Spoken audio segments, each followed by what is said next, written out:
Welcome to the Self Care Sanctuary. I am your host, Sharron Terry, licensed professional counselor, and I am so glad that you are here with me today. Before we begin, I want to say this clearly and compassionately. If you've been feeling more anxious, more fearful, and more on edge, or more emotionally exhausted lately, then you are not weak, broken, or overreacting.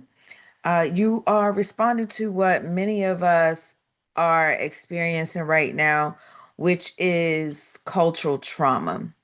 And in today's episode, it's dedicated to anyone who feels overwhelmed by current events, social unrest, political tension, violence in the media, economic uncertainty, attacks on your identity, or a general sense that the world feels less safe and less predictable than it once did.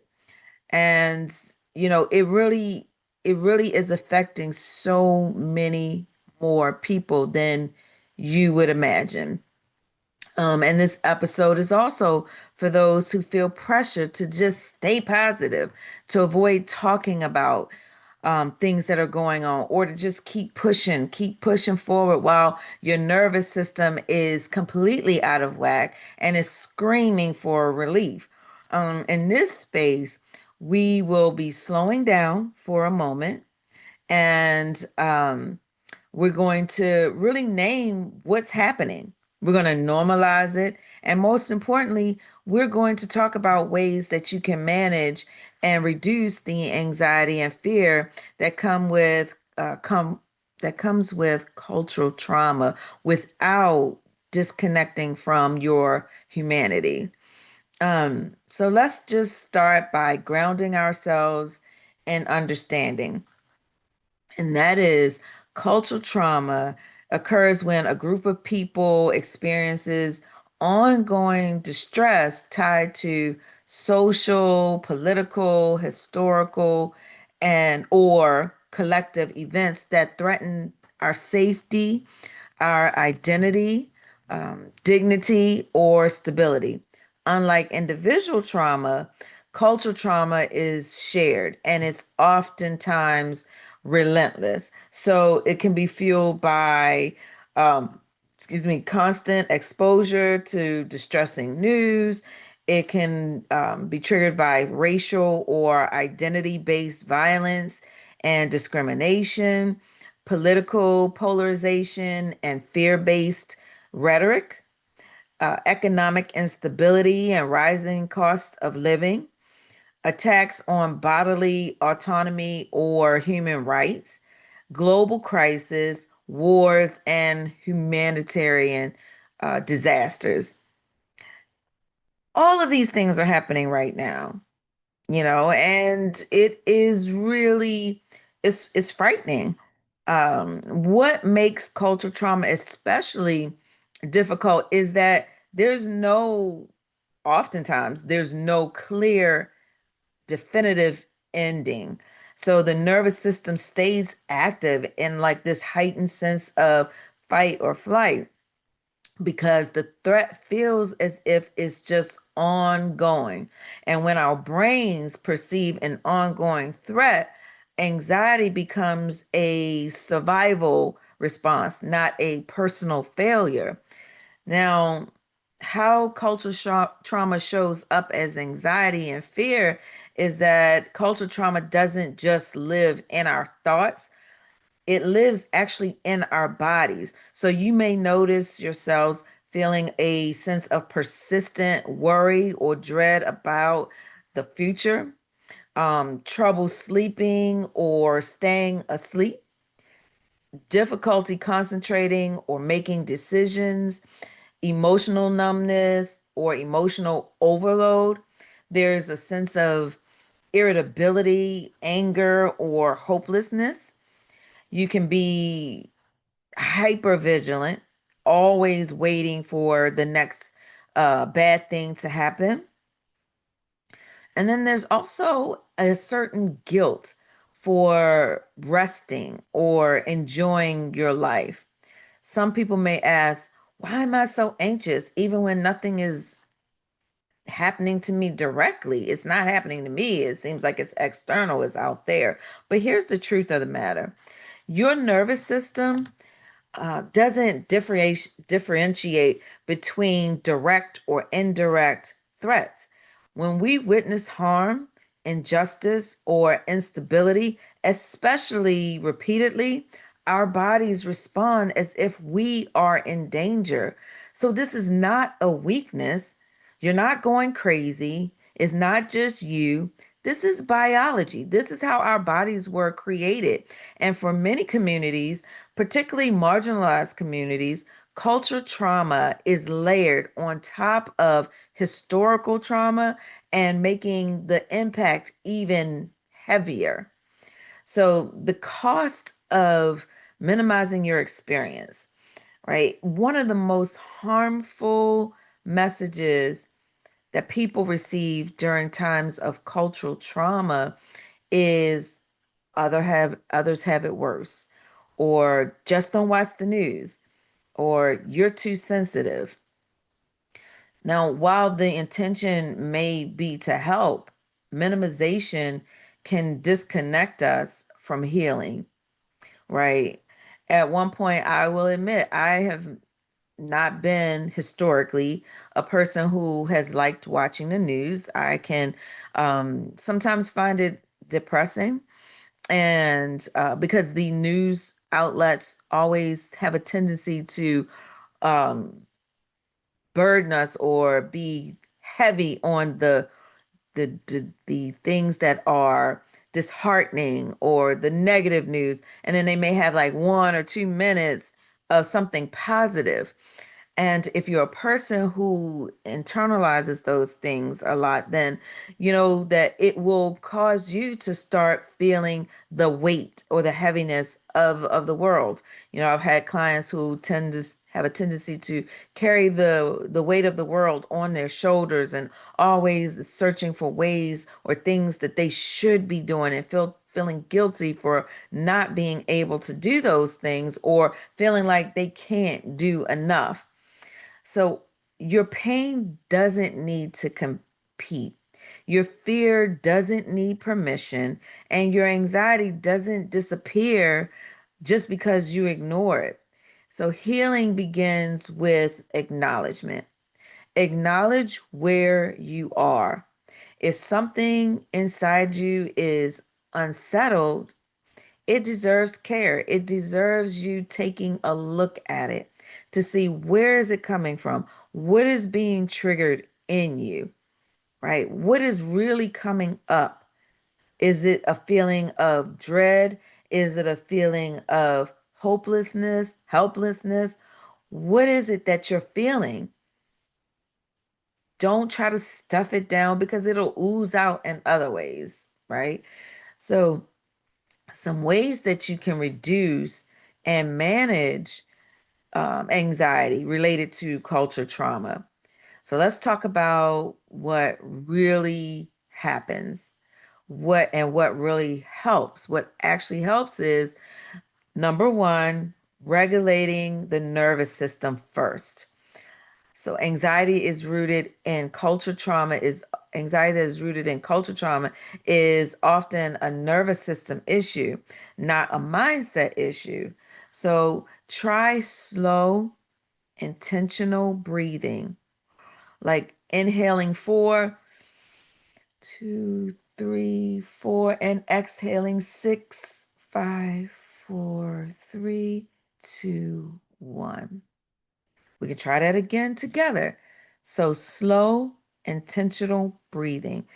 Inhale 4, 2, 3, 4. Exhaling 6, 5, 4, 3, 2, 1. That's slow and intentional breathing. Then we have grounding through your senses.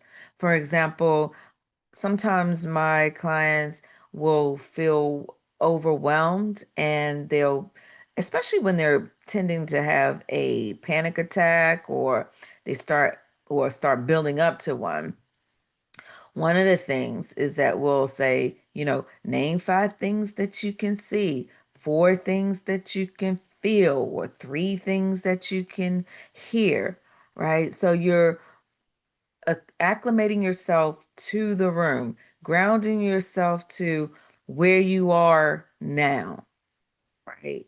And that will help bring your focus into the current moment. So I oftentimes say, be here now, right? So because we get caught up in what may happen, and we're trying to prepare ourselves again for that fight, flight, freeze, or fawn.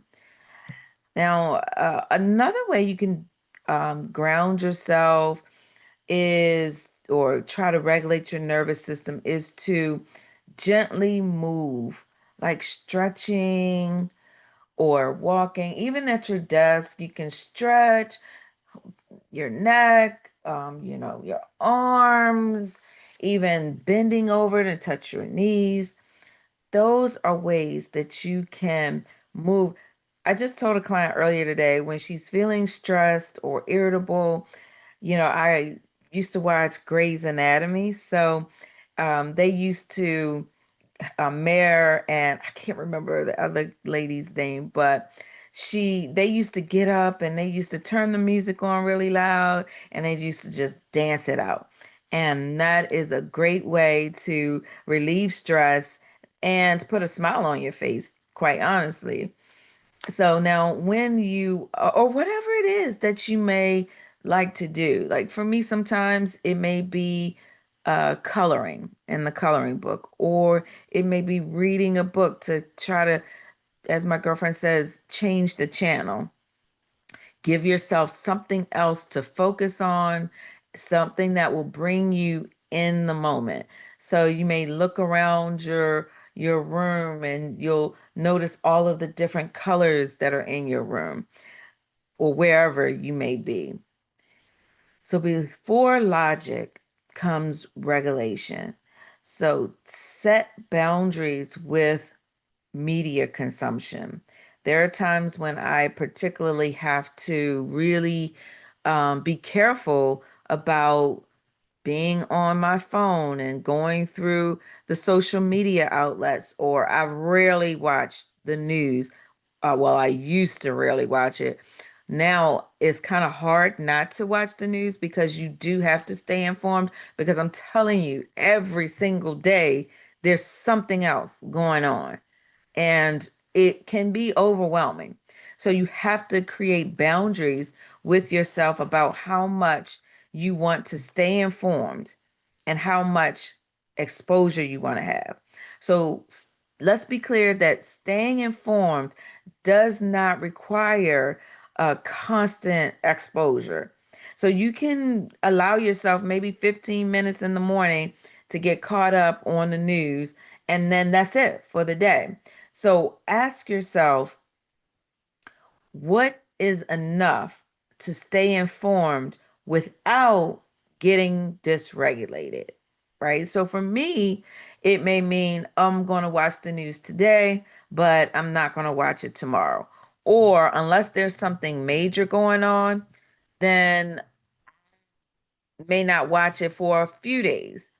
Now, I will be honest and say that, unfortunately, with all of the unrest and the horrible things that are happening in Minneapolis right now, especially with the person who got killed, Alex Peretti, God rest his soul, I have not allowed myself to watch him being killed, because for me, I don't need to see that image over and over and over again, because it's damaging to for me.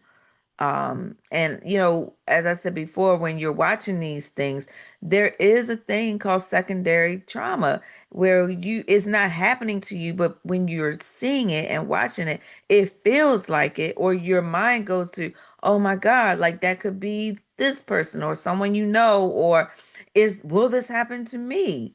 Right? So you have to set boundaries with yourself and figure out what your capacity is. Again, what is enough to stay informed without staying dysregulated? Consider designated news check times. So some people may say, I'm only going to watch the news at 6 o'clock, or I'm just going to, check my phone, or even try to change your algorithm so that you can only get, snippets or recaps of what's happening. Take a break from social media altogether. And then also try to watch which channels or outlets that you get your news from, your sources that inform without I can't say it, sensationalizing. That's the word, sensationalizing, or people who are trying to just be on one side. But you want to make sure that you're following a source that is reporting or informing you without, again, the sensationalizing. I'm so sorry about that. But also, you want to make sure that the news is being reported fairly, and factually. Keep in mind that boundaries are not avoidance. You have to protect your peace, your mental health. Name what you're feeling out loud. Unspoken fear intensifies. Spoken fear softens. So you may want to talk with a trusted friend, community groups, a therapist such as myself. You don't necessarily need someone to tell you what the solution is.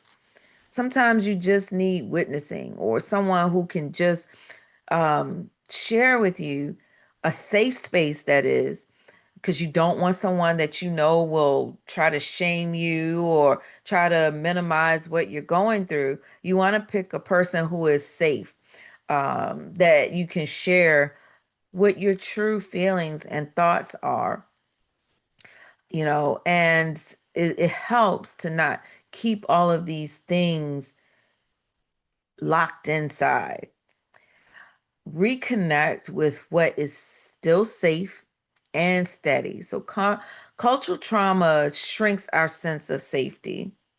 It creates a sense of dread and doom, but gently remind your central nervous system of what is still present, like your breath, your home, your values, your connections, things that you still enjoy.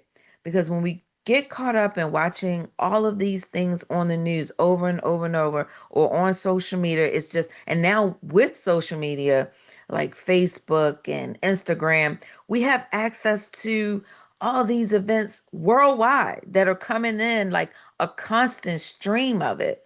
So it can sometimes, you know, cause you to forget that there are still a lot of good people in the world. There's still a lot of good things, beautiful things that are happening instead of these images. We can't ignore those, but we don't want to let it overpower the beauty of living. Stability can coexist with uncertainty. Look around you, look at what's in front of you. Think about what is in your control. Focus on agency, not control. You don't need to control the world to reduce anxiety. You do need areas where your actions still matter. And this may include caring for your own body, caring for your family, making sure all doing with everything that is within your power to keep you and your loved ones safe. But also, if you are feeling a calling to become an activist, then support causes that are aligned with your own core values, and then create joy where you can. Again, agency restores dignity. And I just want to reassure you that you are not alone in by any means. I want to pause here and just really speak directly to you. If you feel like you're carrying too much, you're not imagining it. If you feel tired of being resilient, that makes sense. We all get tired sometimes, right? Sometimes the load does feel like it's too much. If you feel that you are afraid, but you're still trying, guess what? You're human. You're a human being. So many people are silently struggling right now. You're not behind. You're not failing. You are responding to a world that feels heavy, a world that feels uncertain, and you deserve care in the middle of it. Not after it's over, but right now, today. And I'm glad that you've taken this time out to, give yourself a break because I want to give you a sense of peace, a sense of healing. And if you need it, permission to take a break from all of the heaviness that we're seeing right now. Tap into whatever your spiritual practices are. Maybe you're a Buddhist, whether you're a Muslim, a Christian, maybe you're even agnostic. Maybe you just think that there's a higher power or no power at all, but you can tap into what is good. You can say a prayer for mankind, that we would all get through this together without so many casualties. And it feels like war here in the United States, in other countries. Pray for the leaders that they may get an understanding, that their hearts may be softened, right? So that we can learn how to love one another, to appreciate the differences in each other. There's so many different colors in the crayon box.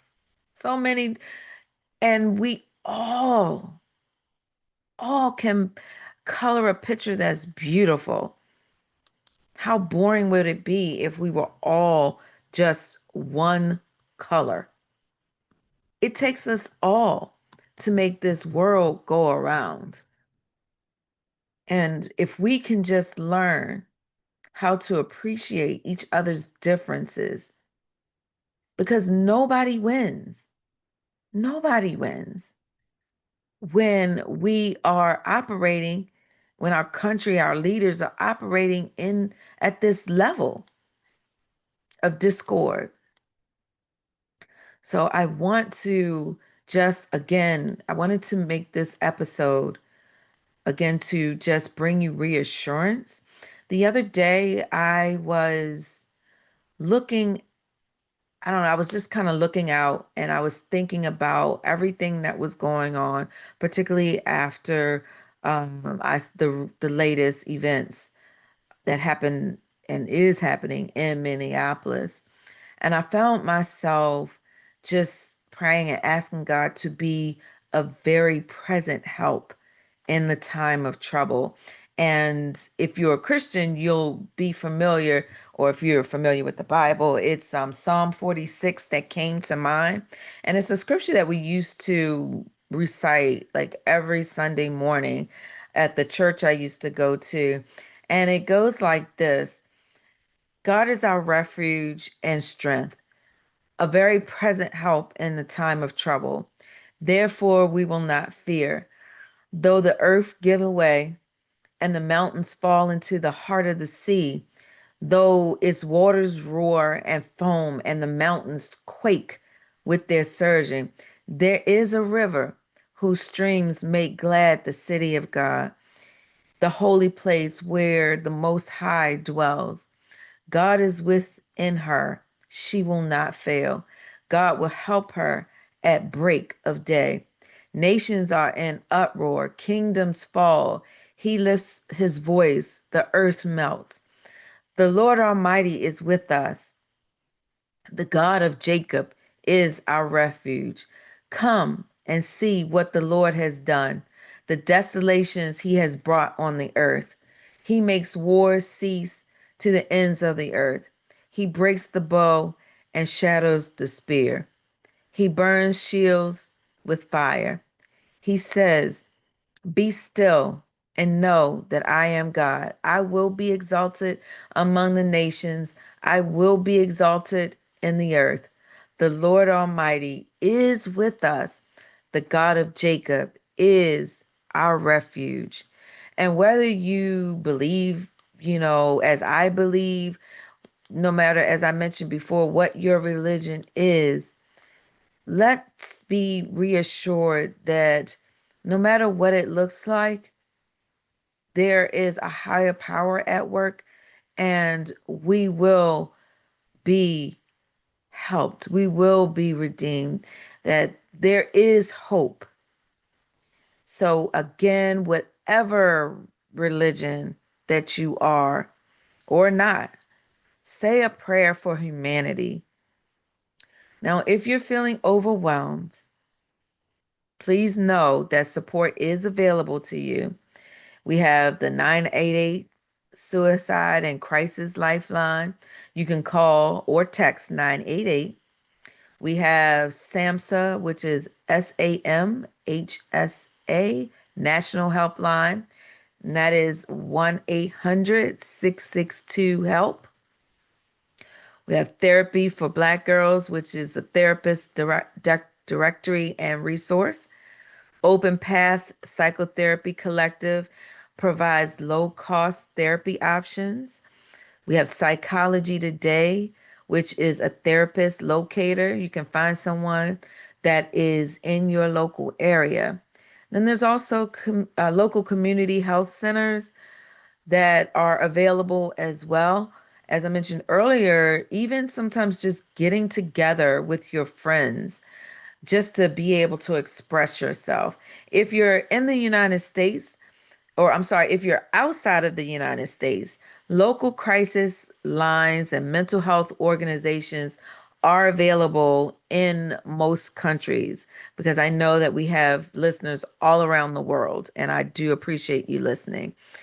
But seeking help or seeking support is a strength of, is a support. I'm sorry, I'm tongue tied today.